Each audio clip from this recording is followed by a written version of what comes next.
Mereka bertiga waktu turun di kandang batu itu udah nggak ada rombongan mereka nih.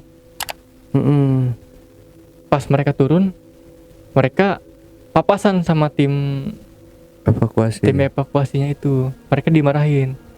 Bang, lu kok malah turun sih bang? Itu teman lu ada yang sakit di kandang batu. Si temannya ini, dari cerita yang mereka bilang, dia itu entah kencing sembarangan, entah dia nendang sesuatu di kandang batu itu.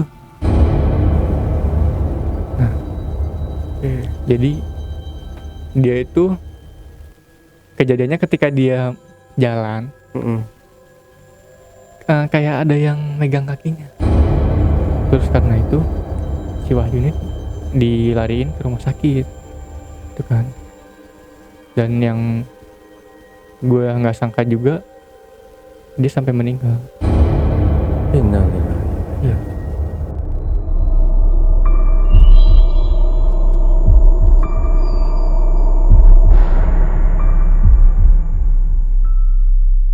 Assalamualaikum warahmatullahi wabarakatuh. Jumpa lagi dengan saya, Ale, host Jejak Backpacker.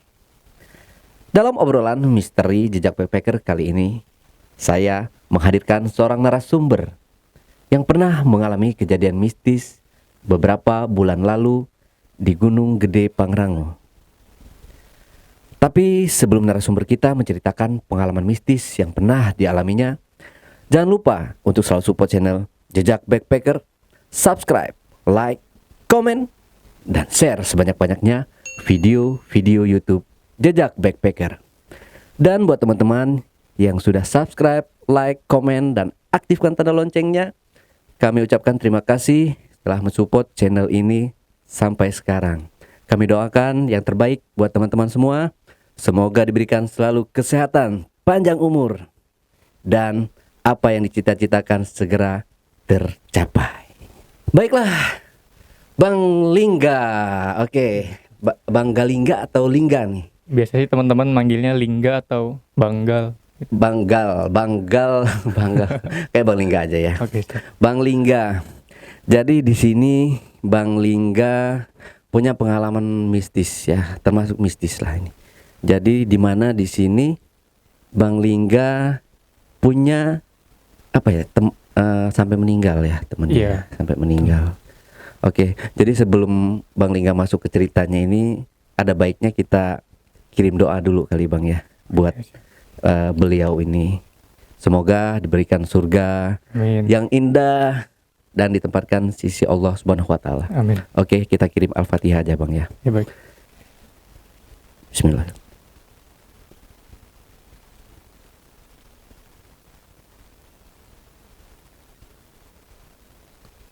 Amin. Ya. Siap Bang Lingga ya. Bisa diceritakan sedikit aja kisi-kisi dari pengalaman Bang Lingga waktu mendaki ke Gunung Gede pada bulan Maret lalu. Jadi itu saya ketemu sama pendaki yang entah dia itu kencing sembarangan atau nendang sesuatu di pos kandang batu. Kemudian saya dapat kabar dari rekannya, nggak lama setelah itu sekitar 3 hari beliau tiba-tiba sakit dan meninggal dunia. Oke. Bang Lingga, disimpan dulu ceritanya. Oke, baik. Oke. Tapi sebelum Bang Lingga menceritakan pengalaman mistis yang pernah dialaminya, saksikan setelah OMG yang satu ini.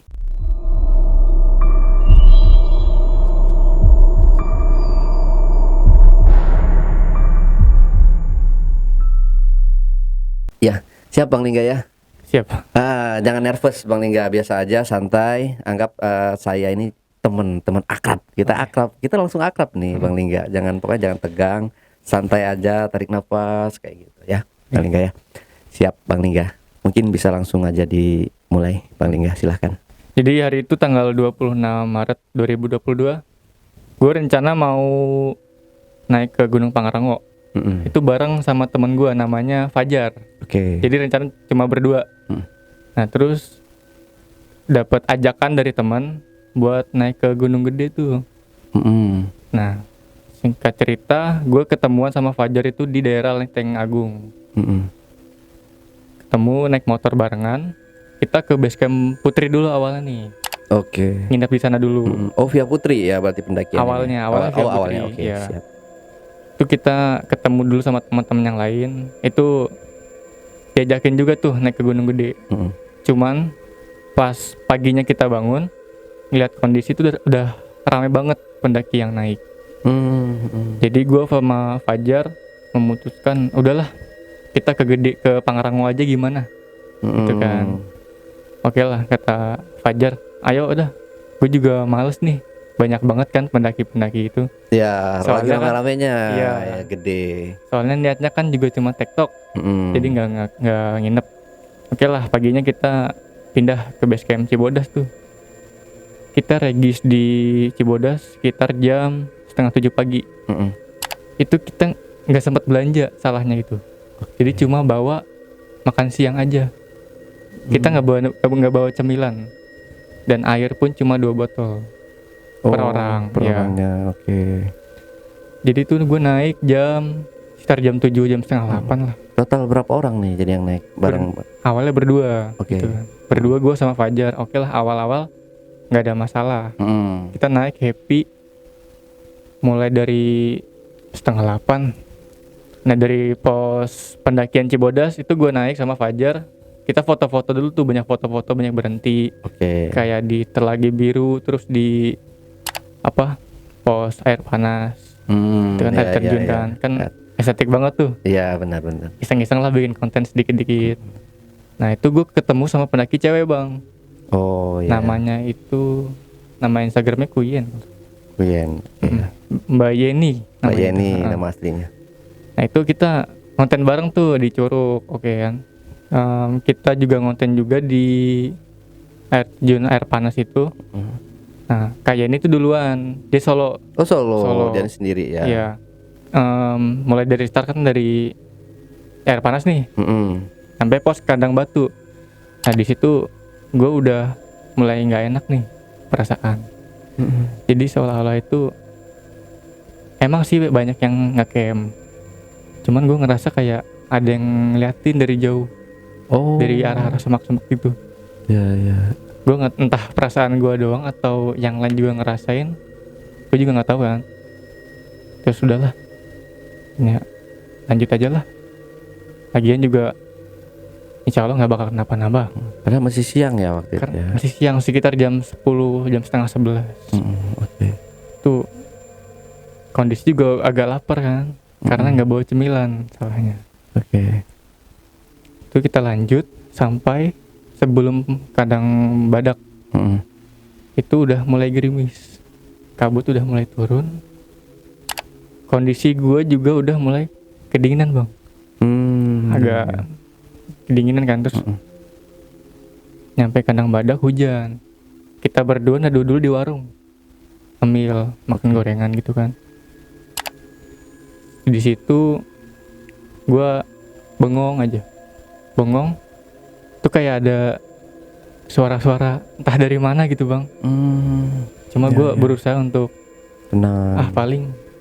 paling cuma perasaan gue doang gitu. Iya.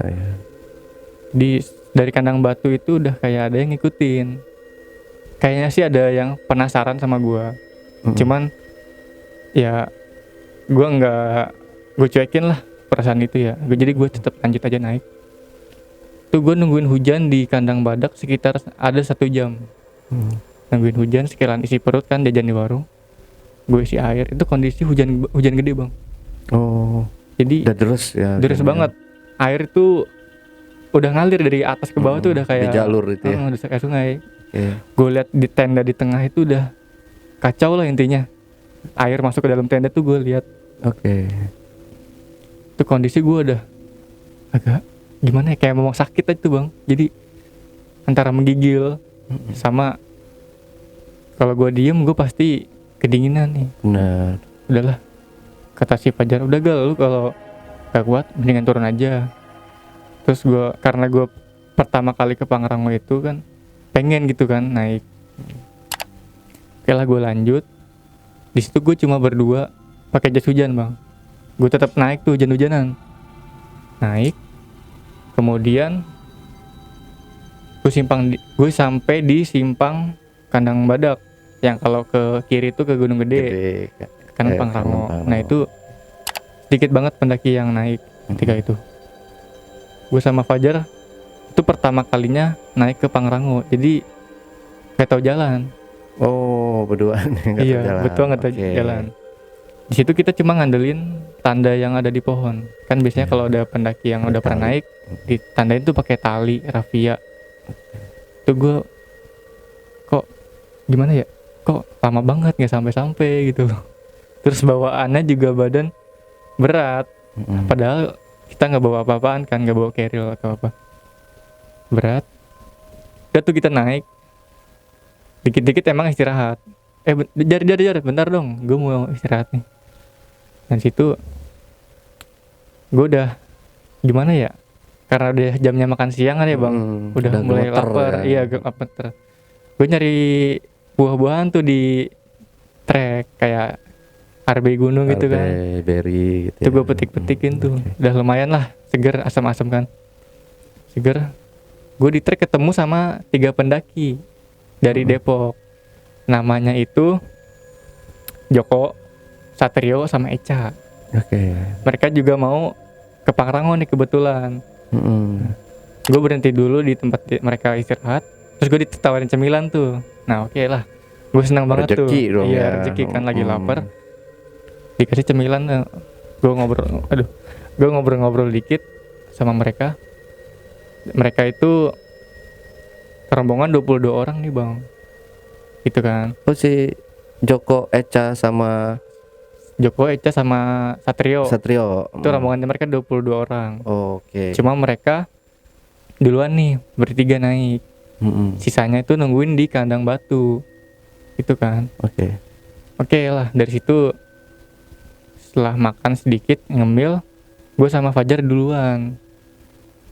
Itu kondisi treknya basah, lumpur. Sepatu gue udah ya basah lah bang intinya gitu kan, udah gak enak. Nyampe di Pangrango itu sekitar jam 1 siang. Sampai di Tugu. Oke, itu kita foto-foto sebentar. Air juga udah habis kan. Niatnya mau ke Mandalawangi ngambil air, gitu kan, sekalian makan siang.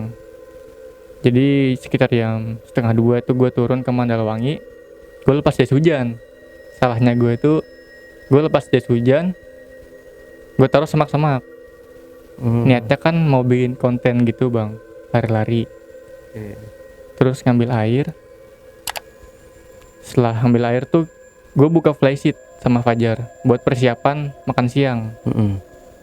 Nah, ketika gue ngambil air, si Fajar kan masang flysheet.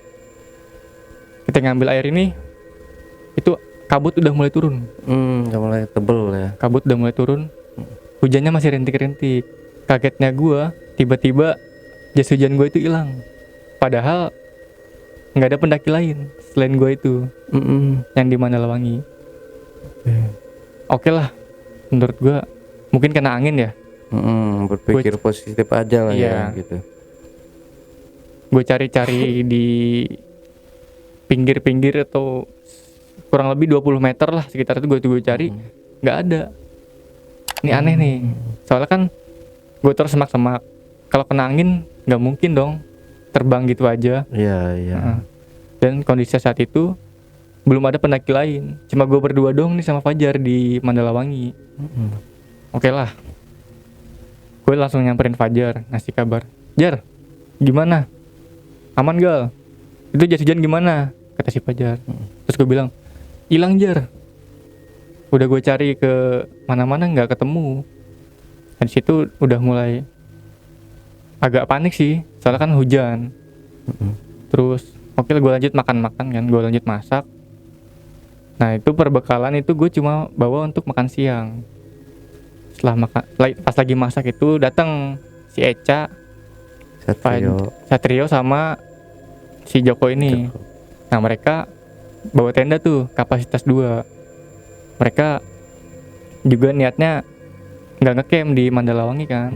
Dia cuma mampir buka tenda, makan, habis itu turun lagi. Nah, ketika gue makan, hujan makin deras bang. Anginnya gak karuan dah. Flysheet gue sampai lepas, sampai berterbangan gitu. Akhirnya si Eca ini nawarin, Jar, Gal, mending daripada lu hujan-hujanan di luar, mending lu masuk dulu ke tenda gua daripada kedinginan. Dan itu semuanya udah basah bang. Oh. Jadi pas mereka buka tenda pun kondisinya lagi hujan. Dan si Joko ini kakinya keseleo kondisinya. Jadi di dalam tenda itu ada gua, Fajar, Eca, Joko sama Satrio. Nah si Joko ini kemungkinan besar dia belum bisa turun saat itu, soalnya kakinya kan kekilir. Terus pada menggigil semua bang, bertiga itu. Gimana kita? Mana lawangi? Mana lawangi lagi ngamuk ya pokoknya. Parah. Mama aku mau pulang. Baterai itu hilang.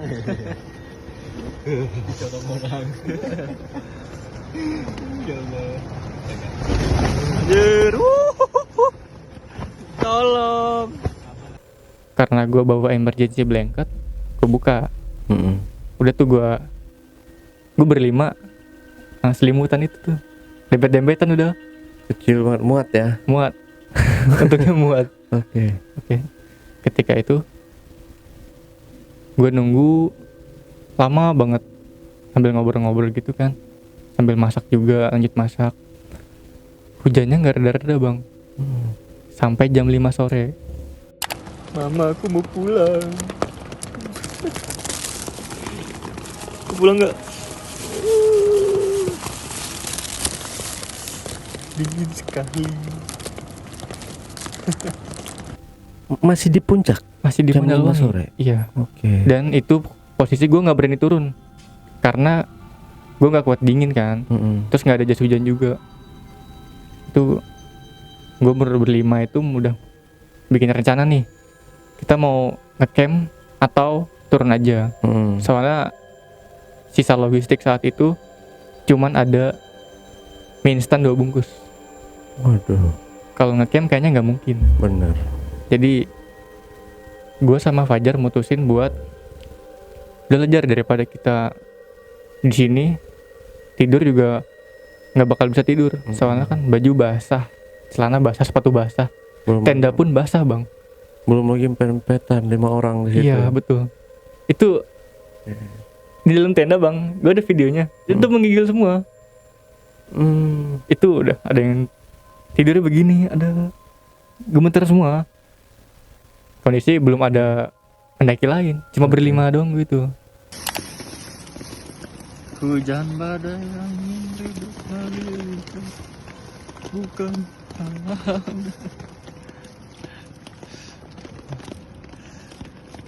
Gimana ya, balik ya anjir.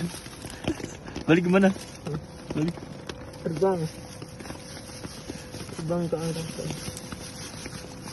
Terus sekitar jam 5 lewat itu ada rombongan lain dari Bandung berenam. Itu gue lupa namanya. Mereka juga pasang tenda hujan-hujanan. Tapi mereka nginep. Mereka emang nginep. Dan gue sama Fajar tuh mutusin buat udah lajar daripada kita apa namanya, kenapa di sini ngecamp, mending kita turun aja, nggak apa-apa kita paksain. Dan untungnya gue bawa headlamp saat itu. Jadi udah persiapan lah. Gue bawa headlamp, gue sama Fajar turun. Nah si Satrio bilang sama gue, Gal, lu daripada turun nggak pakai jas hujan, mending lu pakai jas hujan gue aja nih, nggak apa-apa, bekas juga kan. Gue dikasih pinjem jas hujan sama si Satrio.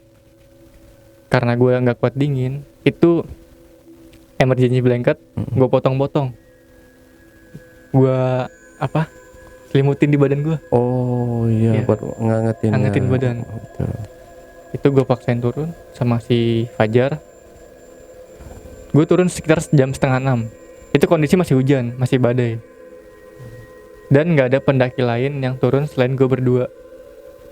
Itu bener-bener kondisinya udah mencekam lah kalau gue bilang. Iya, setengah enam, Setengah hampir enam. maghrib, turun gunung. Iya, hujan, kabut, sama angin. Itu pohon-pohon bang. Kalau gue mungkin gak berpikir positif, itu banyak suara-suara aneh.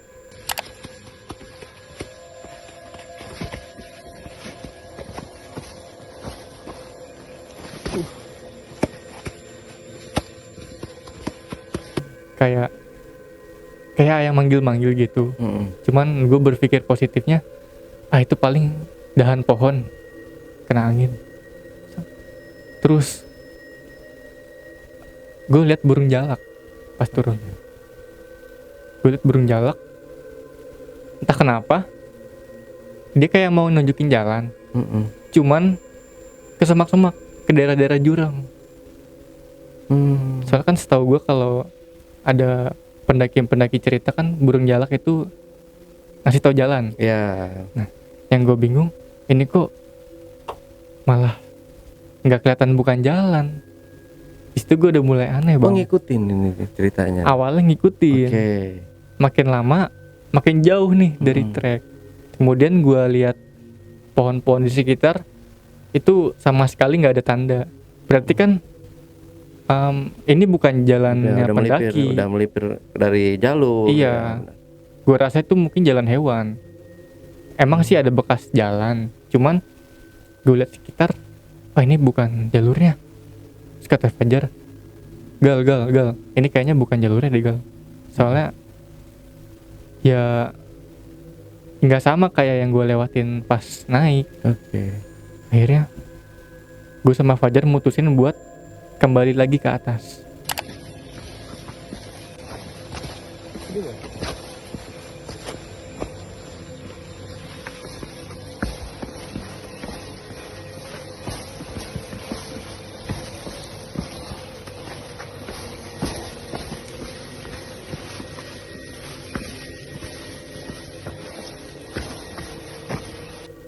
Gue kembali lagi, akhirnya gue ngikutin jalur air. Jadi kan pas gue naik itu jalannya kan ya digenangin air. Jadi pas gue turun, gue juga ngikutin aliran air di jalan setapak itu.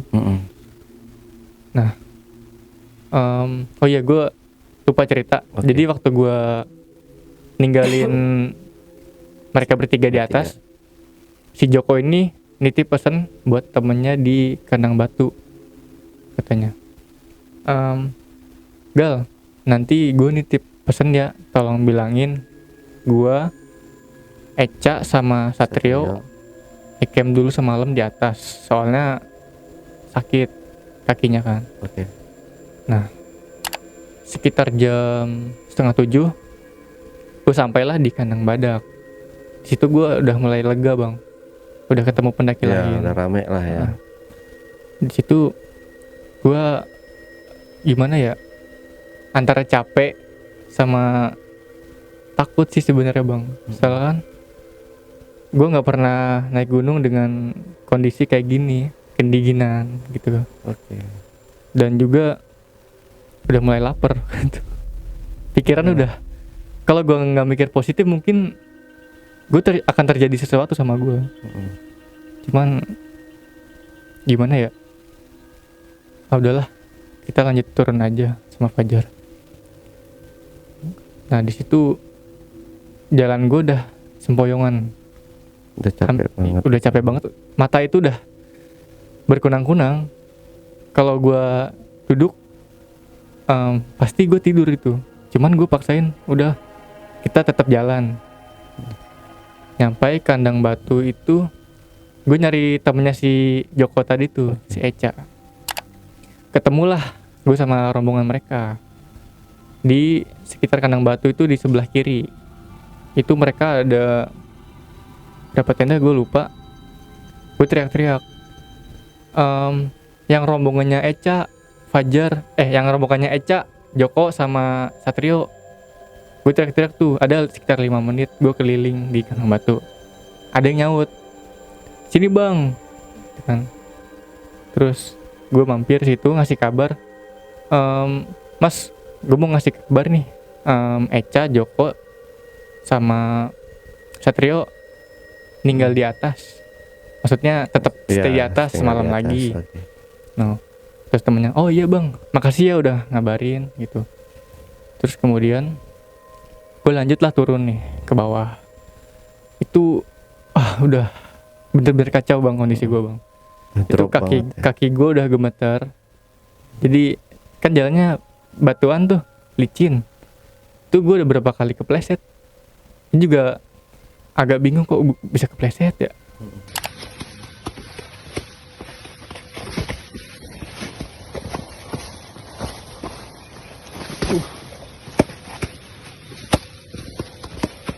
Udahlah, gue istirahat di pos apa gitu yang ada Muara Ciberem tuh. Di situ gue istirahat. Untungnya ada warung yang buka. Di situ gue beli air, beli makan. Nah, gue istirahat sejenak di situ. Kemudian kayak ada yang manggil-manggil nama gue. Oh, di pos itu. Iya. Dari jauh. Panggilannya apa ya? Gal. Cewek, cowok.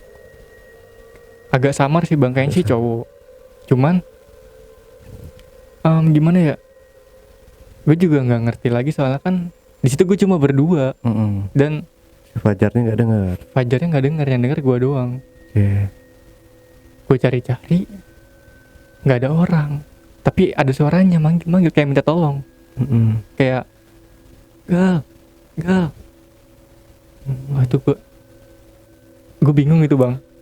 Itu nggak tahu suara dari mana gitu. Oke lah. Setelah minum, gue lanjut turun. Pas nyampe Telagi Biru, itu terjadi lagi. Ada suara-suara gitu kan di semak-semak. Tadi mau gue samperin, takutnya ada orang minta tolong kan. Cuman kata Fajar, gal sadar gal. Karena kondisi gue saat itu udah sempoyongan bang. Oke. Gue takut ada yang bawa gitu kan. Untungnya si Fajar ini nge-support gue buat ngingetin gitu lah.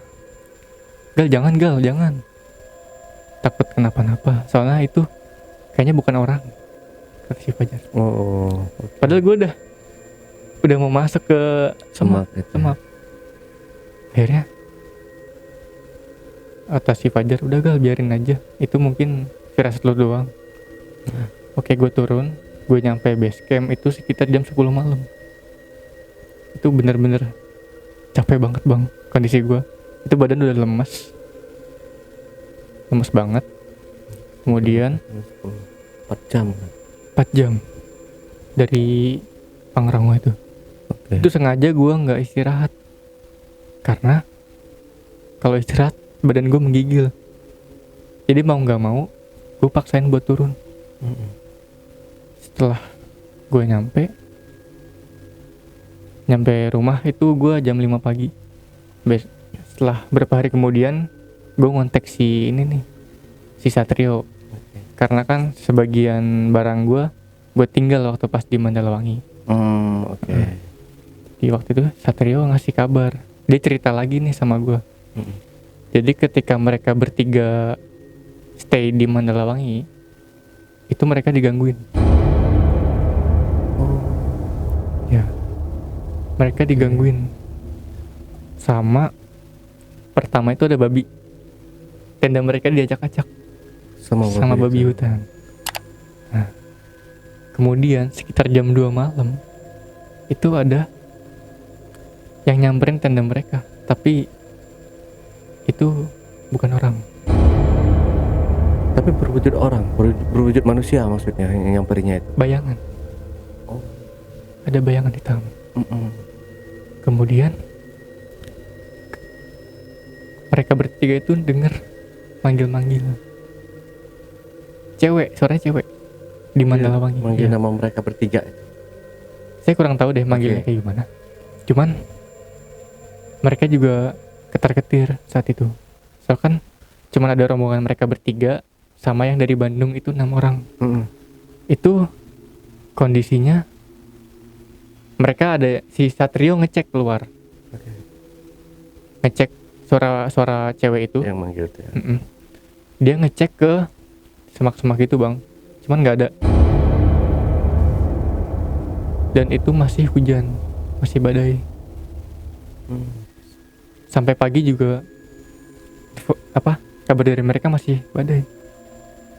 Gue nggak tahu kalau gue ikut mereka camping gimana. Iya. Terus mereka itu baru turun jam 2 siang besok harinya. Oh, lama juga mereka di situ ya. Iya. Terus perbekalannya? Perbekalannya, seingat gue mereka cuma bawa sisa dua bungkus mie instan ini. Iya. Nah, ketika mereka turun itu ada informasi bahwa temannya itu dievakuasi. Si ini si Joko. Bukan, teman mereka yang di tenda itu. Oh ya, yang di tenda. Ya. Oke. Yang rombongan 22 orang itu. Di kandang batu itu. Iya. Iya. Salah satunya itu ada yang dievakuasi. Ya kan? Nah, mereka bertiga waktu turun di kandang batu itu udah nggak ada rombongan mereka nih. Pas mereka turun, mereka papasan sama tim evakuasinya itu. Mereka dimarahin. Bang, lu kok malah turun sih bang? Itu teman lu ada yang sakit di kandang batu. Mereka kaget. Loh, tadi gua ke kandang batu gak ada siapa-siapa bang. Bilangnya udah pada turun. Terus mereka bertiga itu naik lagi kandang batu. Nah, si temannya ini dari cerita yang mereka bilang, dia itu entah kencing sembarangan, entah dia nendang sesuatu di kandang batu itu. Nah, jadi dia itu kejadiannya ketika dia jalan, kayak ada yang megang kakinya. Oh, setelah kejadian dia kencing itu. Saya kurang tahu detail gimana. Cuman ketika dia jalan, entah kayaknya sih waktu mau naik sih bang. Oke. Ketika dia mau naik, dia tiba-tiba jatuh kayak orang diselengkat. Cuman biasanya kan orang-orang sandung atau gimana kan satu kaki aja. Iya. Ini enggak, dia dua-duanya kakinya tuh diem terus jatuh ke depan. Itu gue agak bingung juga di situ. Oke. Terus nggak bisa jalan. Makanya dievakuasi itu. Iya, kondisinya juga makin ngedrop. Dievakuasi sama petugas kan. Itu kejadian sekitar jam 3 sore. Oke. Jam 3 sore. Anehnya, ketika sudah nyampe base camp, dia sehat, Bisa jalan lagi. bisa jalan lagi. Nah, di situ gue bingung, lah kok bisa? Gue nanya ke si Eca kan. Wah, gue juga nggak tahu tuh. Soalnya kondisinya gimana ya? Agak aneh. Jadi dia tuh dari kandang batu itu dia nggak bisa jalan. Tapi pas udah nyampe jalanan aspal, tiba-tiba bisa. sehat, bisa jalan lagi. Terus karena dilihat kondisinya sehat, akhirnya diizinin pulang Oke. sama petugas. Kan, setelah pulang ke rumah dia kan di Depok. Hari pertama, hari kedua sehat. Nah pas hari ketiganya dia tiba-tiba ngedrop. Itu kan Ngedrop lagi. Terus Eca bilang sama gue, dia dibawa ke orang pintar. Nah jadi katanya itu si jiwanya Bang Wahyu ini, Oke, namanya Wahyu ya. iya namanya Wahyu, jiwanya ini udah ngikut sama sosok yang di kandang batu ini. Iya. Nah, jadi si sosoknya ini dia minta minum dari 7 sumber mata air di Gunung Gede. Dia minta syaratnya itu, dikasih minum dari beberapa mata air. Oke. Terus karena itu si Wahyu ini dilariin ke rumah sakit itu kan. Dan yang gue nggak sangka juga dia sampai meninggal. Innalillahi. Iya. Saya juga kaget gitu. Kenapa bisa? Soalnya kejadian yang terasa sama gue itu emang udah aneh di kandang batu itu.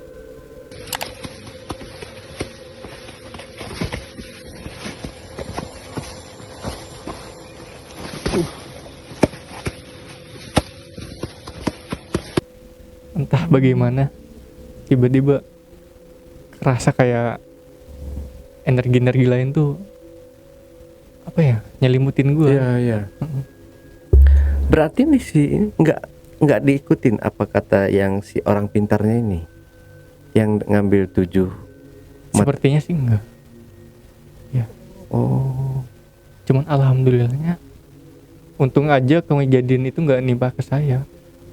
Karena saya pun ngalamin hal-hal yang nggak enak ketika selepas kandang batu ke atas itu.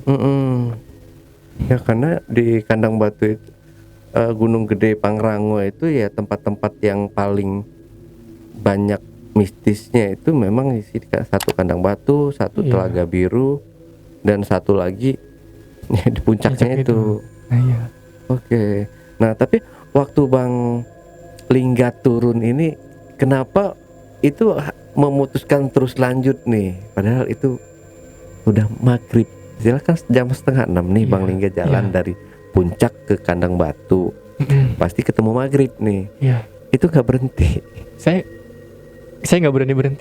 Eh, Soalnya kalau udah maghrib kan biasanya kan itu ya. ya. ah, Biasanya sih kalau saya atau bukan saya aja sih, biasanya sih kalau teman-teman pendaki udah maghrib ya udah usahakan Iya, untuk berhenti dulu barang semenit atau 5 menit gitu kan. Iya. Biar mau selesai azan dulu lah gitu, baru azan baru lanjut lagi gitu. Kenapa kayak saya nggak turun itu kenapa saya nggak camping itu karena emang perbekalan saya cuma untuk 1 hari doang, karena kan niatnya untuk tektok kan. Iya, Itu gue iya. nggak bawa SB, nggak bawa baju ganti. Ya mau nggak mau harus turun. Dan kenapa gue nggak berhenti itu karena gue kalau berhenti tuh kedinginan bang, menggigil. Ya udah pasti. Jujur gue nggak bisa mandi air dingin. Kalau udah kena air hujan, cuaca di ketinggian kan pasti dingin Nah, banget iya. gitu. Udah pasti sih menggigil gitu. Itu kondisi gue waktu itu kepala ini udah sakit bang di bagian belakang ini. Mungkin karena kedinginan juga ya, capean sama kurang makan gitu. Karena bener-bener kita tuh lupa belanja waktu awal. Ya, cuma bawa untuk makan siang aja. Ya, emang sih bang, saya juga pernah ngerasain tektok ke Gunung Pangrango itu memang Berat. berat ini sih apa namanya, capeknya luar Iya. biasa memang. Dan itu saya juga pertama kali. Saya nekat. Saya cuma ngandelin tanda itu aja. Nah, ini setelah kejadian ini nih, kan awal kata si orang pintar ini dia diambil sukmanya. Iya. Ya, sukmanya masih di atas nih, Iya. tertinggal. Terus selanjutnya dibawa ke rumah sakit. Iya. Betul. Nah, kata orang, diceritain nggak nih dari Ecah ke Bang Lingga ini apa penyakit dari menurut medisnya, apa sih penyakitnya itu? Kalau menurut medis saya lupa nanya jujur ya bang. Soalnya saya juga gimana terpukul juga. Soalnya sempat papasan itu waktu gua di tenda. Saya juga kaget gitu. Oh, kok bisa gitu. Oke. Tiba-tiba udah meninggal aja. Tapi ini nggak viral ya? Iya. Karena Karena nggak di gunung. Gitu. iya benar. Coba kalau di gunung gitu mungkin udah viral nih berita gitu ya. Nah, sepengalaman saya juga, saya pernah nemu kayak semacam sajen juga bang, Heeh. waktu di daerah Curug Ciberem. Itu pernah nemu pisang satu sisir, kopi hitam, sama rokok. Saya juga pernah ngelihat sajen-sajen itu. Cuma saya nggak berani ngambil. Iyalah, kita harus menghormati Ya, juga apa namanya tata krama juga harus dijaga, tradisi mereka seperti Iya. apa ya, dimana kita berada ya kita harus hormati apapun itu. Betul. Misalkan ada sajen atau apa ya udah, itu kepercayaan mereka gitu. Iya. Kepercayaan kita, kepercayaan mereka, kepercayaan mereka gitu. Oke, ada yang mau ditambahin lagi nih Bang? Lanjut lagi. Tambahnya sih gimana ya? Jadi ini untuk si Wahyu ya, Iya. Wahyu almarhum ini berarti meninggalnya sudah Maret, berarti Maret ke April ya dia meninggal. Iya. April berarti ya, kalau udah 3 hari atau 4 hari dari sana, April, Mei, Juni, Mei, sebulan dong, 2 bulan ya, Iya. baru 2 bulan. Oke ya, buat teman-teman buat teman-teman yang nonton podcast ini, sekali lagi Minta doanya. kami minta doanya buat almarhum Wahyu, dan mari bersama-sama nanti kita kirim Al-Fatihah. Oke Bang, mungkin ada yang mau disampaikan ke penonton di rumah atau pesan dan pesan yang mau disampaikan? Kalau untuk pesannya sih, dimanapun kita berada, kita harus jaga sopan santun ya, Betul. jaga sikap, terutama di tempat yang mungkin belum pernah kita datangi sebelumnya.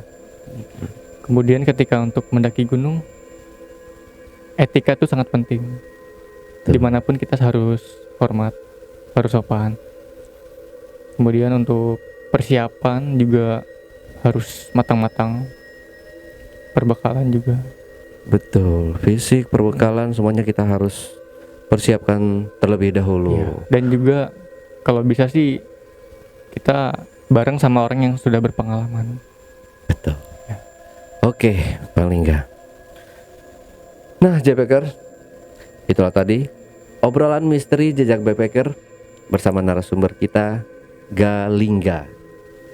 Jangan lupa untuk selalu support channel Jejak Backpacker, subscribe, like, komen, dan share sebanyak-banyaknya video-video YouTube ke teman-teman kalian. Dan buat teman-teman semua yang punya pengalaman mistis, horor yang mencekam, kirimkan atau hubungi kami melalui WhatsApp di nomor 0852 1234 5683. Wassalamualaikum warahmatullahi wabarakatuh. Bang Lingga, terima Iya. kasih Bang Lingga. Sama-sama. Sekali lagi nanti kita bantu ya sama teman-teman di rumah juga buat kirim Al-Fatihah kepada almarhum Wahyu bin Fulan ya. Sampai jumpa.